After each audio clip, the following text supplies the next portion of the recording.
नमस्कार दोस्तों, आप देख रहे हैं किसान तक और मैं हूं आपका दोस्त संकेत शर्मा। आज हम आप पहुंचे हरियाणा के झज्जर में, जहां पर हम खड़े हैं। इस फार्म का नाम है गोकुल फार्म। रेनू जी, बहुत बहुत स्वागत है आपका। नमस्कार जी। जय गौ माता। जय गौ माता, जय गोपाल। आपके इस गांव का क्या नाम है जहां पर आपका ये फार्म स्थित है? अपने गांव का नाम जी गांव खरमान है, जिला झज्जर, तहसील बहादुरगढ़। महिलाओं को लेकर लोगों के मन में बड़ी भ्रांतियां हैं कि महिलाएं ये नहीं कर सकती, महिला वो नहीं कर सकती, लेकिन एक आप महिला हैं और आप इतने बड़े इस फार्म का संचालन कर रही हैं, तो कैसे ये संभव हो पाया? लगभग कितने वर्षों से आप देसी गायों का गौपालन कर रही हैं? हमारे को तकरीबन हो गए 5-6 वर्ष जी। और हम 5-6 वर्ष से लगातार देसी गौवंश पे ही पहले हमने स्टार्टिंग में घोड़े शुरू किए थे और गाय थी हमारे पास लेकिन कम थी। धीरे धीरे करके हमने घोड़े बेचने शुरू कर दिए। परमात्मा कुछ ऐसे हादसे हुए कि घोड़े बेच करके हमने अपनी गाय बांधनी शुरू कर दी। और गाय के सारे अपना एक किसान का तो होता ही है जी। किसान कभी भी रोज की कमाई के लिए, और रोज की जो कमाई हो है वो किसान की, मतलब जमीन तो 6 महीने में, साल में आवेगा उसका तो पैसा जी। और गौ माता है जो, या भैंस है या गौ माता है, इसका एक ऐसा जरिया जो किसान रोज का रोज अपना खर्चा निकाल सके। तो दिमाग में इसी तरह चला करता कि दूध घी का शुरू से व्यवसाय था हमारा। जमींदार की बेटी हूँ, जमींदार का ब्याह ही आ गई भाई। और धीरे धीरे कर इसी तरह हमने अपना काम को बढ़ावा दे दिया भाई। क्यों ना हम एक 10-15 हज़ार की नौकरी ना करके कहीं भी, आज देखो नौकरी भी करनी, धक्के खाने, और वो नौकरी नहीं मानती मैं तो उसको। आजकल के युवा पीढ़ी, चाहे वो बहन है या बेटी है या बेटे हैं, सबकी सोच बदल गई।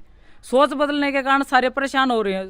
आप यूँ देखो, छोटे छोटे बालक बच्चे सब बीमार हैं। लेकिन मैं अपने आप को विश्वास दिलाती हूँ, इस परमात्मा गौ माता की कृपा से इतनी बीमार हो करके 4 पाई पे बिल्कुल उठ नहीं सकती थी, 2 रोटी पौन जोगी नहीं थी मैं अपने बच्चे की। आज इन्हीं का दिया हुआ मेरा अपना जीवन है और मेरे बेटे का भी। इन्हीं ने हमारे को दूसरा जीवन दिया। इनके साथ जुड़ के चश्मा, नजला, थायराइड, सर्वाइकल, एलर्जी, सब कुछ रोग खत्म हो गया। वो यूं कहो है ना, एक गौ माता के सारे आप यूं बता लो, माँ है ये। एक माँ कभी भी अपने बच्चे का बुरा नहीं कर सकती। जो इनको पालेगा ना जी, वो इन न समझ पाओगा। तो लोगों के मन में बड़ी वो रहती है, प्रश्न रहते हैं कि देसी गाय माता ही क्यों? और इसकी मतलब लोग जैसे ब्रांडिंग कर रहे हैं आजकल, देसी गौ माता से ये हो जाता है, वो हो जाता है। तो मेरे ख्याल से आप जीवंत उदाहरण हैं, जो आप खुद बता रहे हैं कि आपको इतनी सारी दिक्कतें थी। मैं ये भी नहीं भाई, ऐसा उदाहरण 7 पीढ़ी दर पीढ़ी कोई नहीं भूल सकता। उदाहरण ऐसे हैं, और कहीं किसी पर भी कहीं खड़ा होकर बूझ लियो, जो हमारा जीवन गौ माता ने दिया है, और यह सच्चाई बहुत बड़ा कड़वा सच है। यो आज जो भी कुछ हो जाए, दुख सुख, आंधी रेले तूफान जो भी आए, लेकिन मैं खड़ा रहना और डटा रहना इन्हीं की आशीर्वाद का है ये सारा सब कुछ। तो ऐसा किसी ने क्या आपको मार्गदर्शन दिया? कोई ऐसे संत महात्मा थे जिन्होंने बताया कि देसी गायों का रुख करिए, या आपके मन में अचानक से विचार आया कि देसी गायों को गौपालन करना है? भाई जमींदार थे, आर्या की बेटी थी, ससुर मेरे समझ थी, जिसे राजीव दीक्षित भाई के साथ भी जुड़ी हुई थी। विचार तो अपने आप ही चल कर भाई, वो तो खूनमय है, उसने कोई नहीं खींच सकता भाई।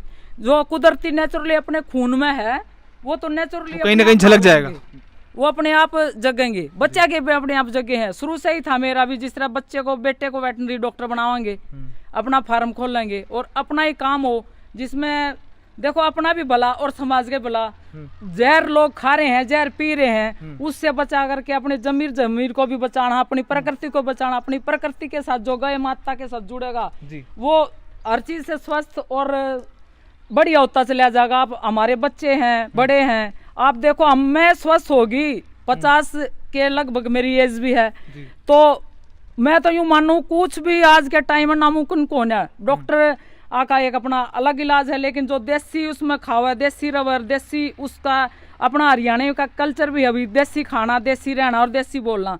देशा में देश हरियाणा, दूध दही का खाना, यह कहावत है। बहुत सुंदर कहावत है ना। तो यह कहावत नहीं, इस कहावत ने भाई लागू मारे कैसे।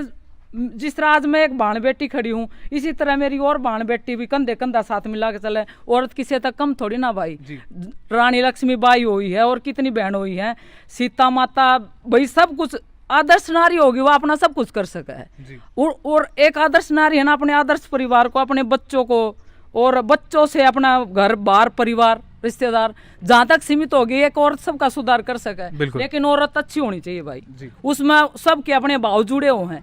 और एक इसी तरह गौ माता के साथ मेरा अपना भाव बना हुआ है। मैं इनसे इतना प्रेम करती हूँ, अपने बच्चों से भी ज्यादा। ये मेरे को अगर मैं 2 दिन ना हूँ ना, जैसे अब मैं कहीं चली गई तो 2 दिन के बाद मैं खा रहे सारी गाय बोलने लगी भाई।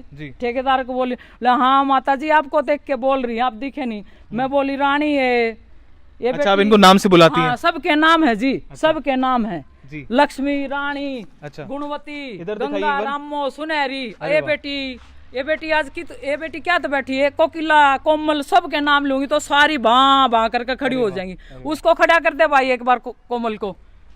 तो इसी तरह बच्चों का भी नाम है। और डेली गौमूत्र पीना भाई, मेरे को 2-2.5 साल हो गए बच्चे की तरह। मैं आपके सामने भी करके दिखवाऊंगी। मैंने ये बेटी ले, पूर्णिमा सुसु कर दे बेटा, अच्छा। नंदनी सुसु कर दे, जो ससाऊं और आप पीऊं। और जो हमारे कस्टमर हैं हमारे से मंगवाते हैं गौमूत्र, 8 कपड़े की तय करी, छाना और एक घूटा पिया और बोतल में पैक कर दिया और सीधा भेज दिया दिल्ली भी भेज तरीके से। एक बार दिखाइए किस तरीके से आपने बताया अभी। जैसे ये सूती कपड़ा है अपना, ओढ़ने का ही लेती हूँ मैं सूती को भी। ये एक सिंगल, ये डबल हो गया जी, ये 4 गुना हो गया जी, ये 8 गुना हो गया जी। इसको धोया निचोड़ा और उसमें से नीचे रख लिया कप या गिलास कुछ भी, छान के एक घूट पी लिया सुबह डेली।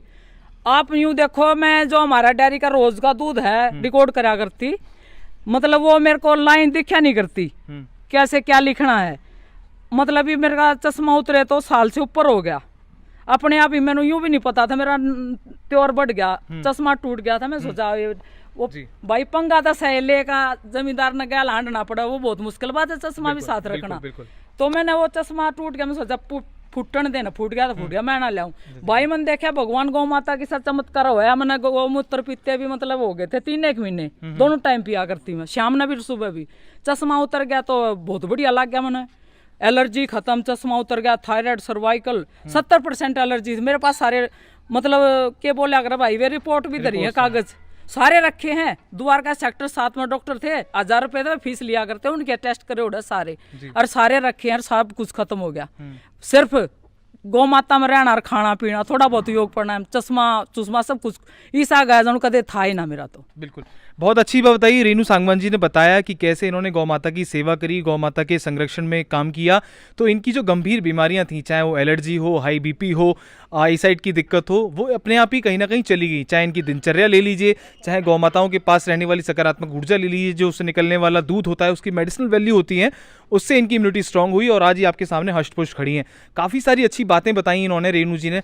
रेणु जी के साथ हम और भी वीडियो शूट करेंगे, आपको बताएंगे कैसी देसी पद्धति से, वैदिक पद्धति से बिलोना घी तैयार करती हैं और अपने कस्टमर्स तक पहुंचाती हैं।